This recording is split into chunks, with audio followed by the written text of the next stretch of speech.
Yeah. This is something I've brought up, something I've talked about as well. This guy, the transit guy, says people will talk about how 50-minute cities are prisons and they live here. If you recall, this is another take identical to a take of mine, another solid take of mine, which is that we already do live in 15-minute cities. The problem is like it just doesn't have all the things that 15-minute cities would have. Like these suburban enclaves are basically 15-minute cities devoid of like schools, gyms, libraries, and the like, and and shops and things of that nature. So technically, these neighborhoods are just like boneless 15-minute cities. No, it's not a 15-minute by car. Not to be rude, but you have fallen off tremendously. I don't know what you mean by that, but it is pretty rude.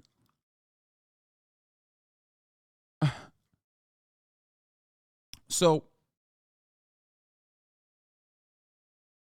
but yeah, this is a 15-minute city technically.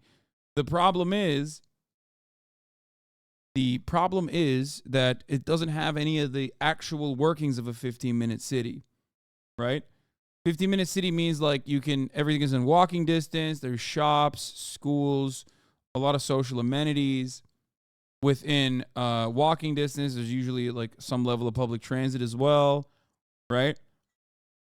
And unfortunately, these suburban enclaves that were created with the exclusive purpose, usually, of satiating white flight, trying to get white people away from black people, okay, were created far away from all of the amenities of a normal city. Which means there's no shops in walking distance. This is technically, in many instances, a literal food desert. There will be a mall, and the fact that you don't acknowledge it makes me feel like you don't believe in the American dream.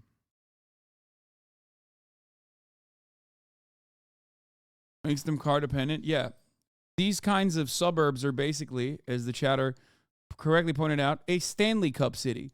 I saw that tweet as well. Someone was saying on Twitter that like Stanley Cups are such a I drive everywhere product. Because it's like if you were walking everywhere in like a big city, lugging that Stanley Cup around, it becomes impossible.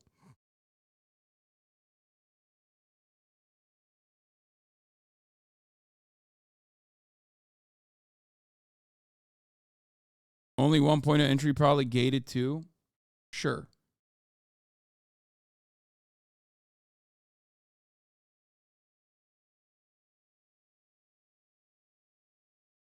I live in Houston and there is zero walkability. Yes.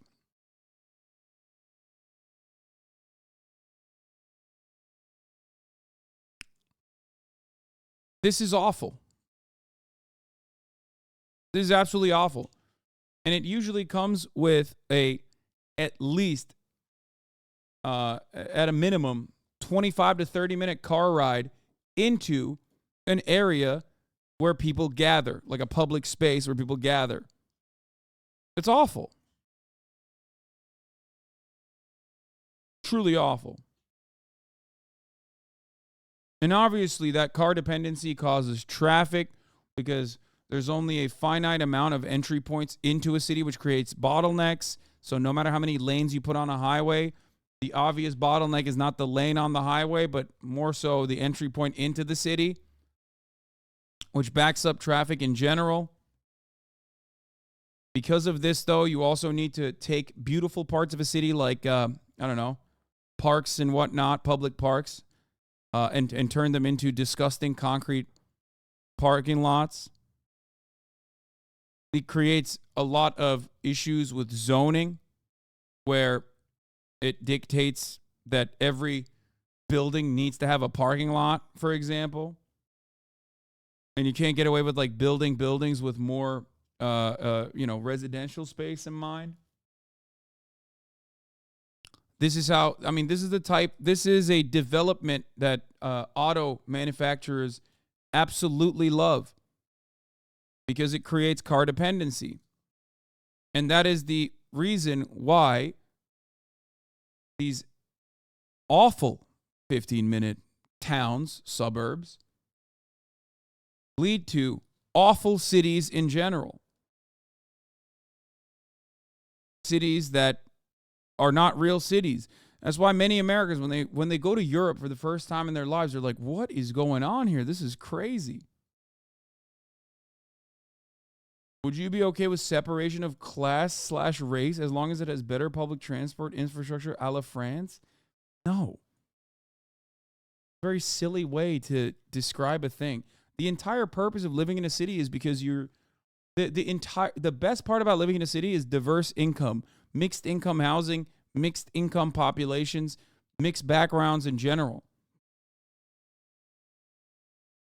You don't have to have one or the other. It's not like a mutually exclusive concept whatsoever. Yeah, I reject that premise.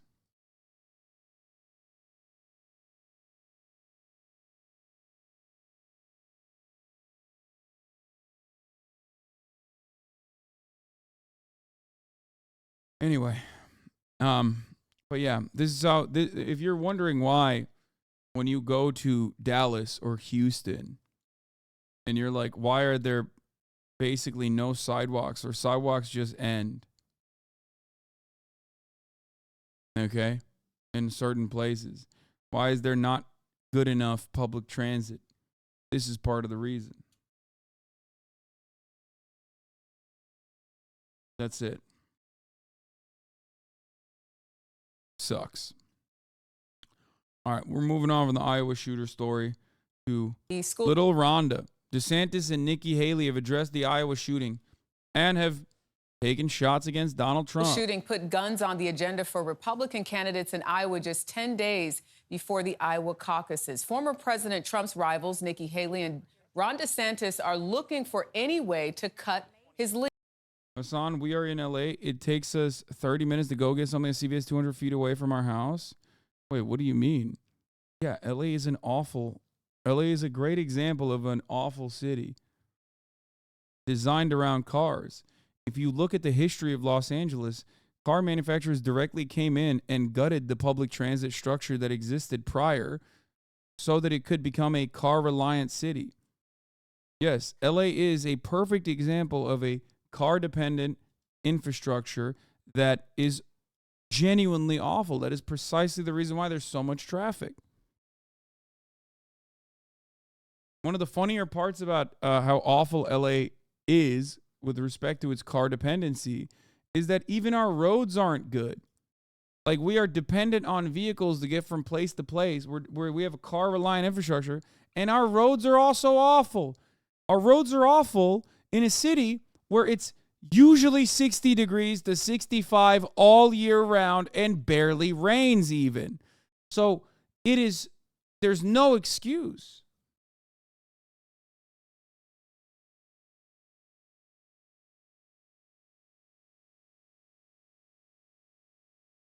It's so unimaginable. It is so bad. There's a couple real cities in the United States of America. New York, probably closest to like a real European city. I guess Chicago as well. Philadelphia has like decent public transit, from what I hear. Boston. Notice how it's all these cities where Americans congregated early on. And the further west you go, the more impossible it becomes.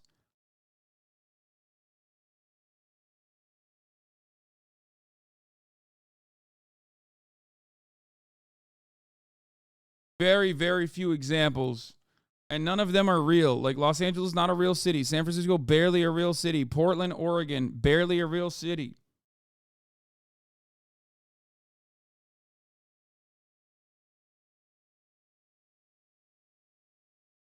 I guess Seattle. Take that back. No, I will not be taking that back. It's real. Lead. Robert Costa has more on that story.